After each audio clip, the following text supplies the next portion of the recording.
This young woman is scared, nervous, and confused. Precious, as she has asked us to call her, is 16 weeks pregnant. And so is her best friend, and Precious's boyfriend. That event turned her life upside down and brought her to this difficult decision. I want this thing to be done as quickly as, because I can't take it anymore, because what I'm thinking is what happened.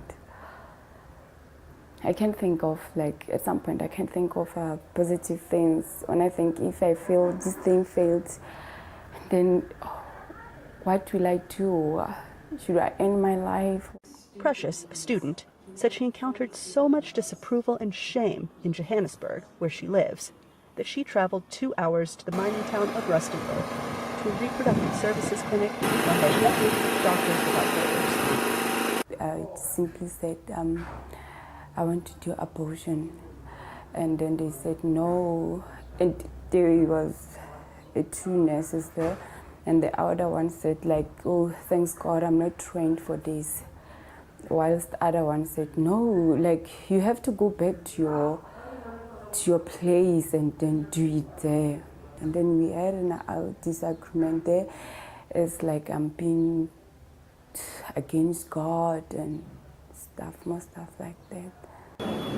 Reproductive health advocates say talk like that drives more than 10,000 South African women to seek backstreet abortions each year. The health department says such illegal abortions account for up to 25% of deaths from septic miscarriages.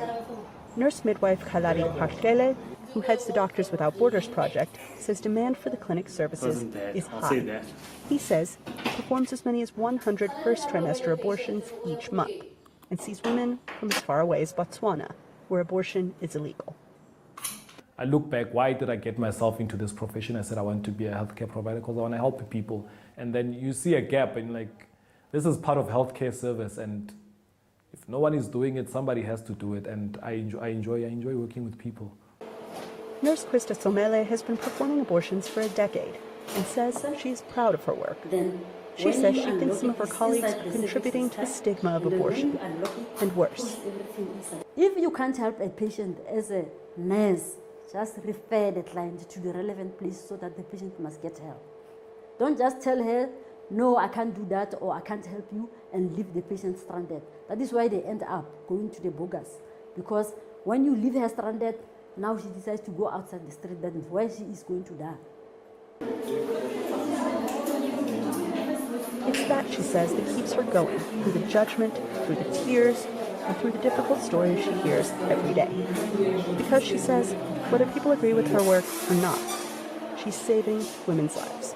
Anita Powell, VOA News, Rustenburg, South Africa.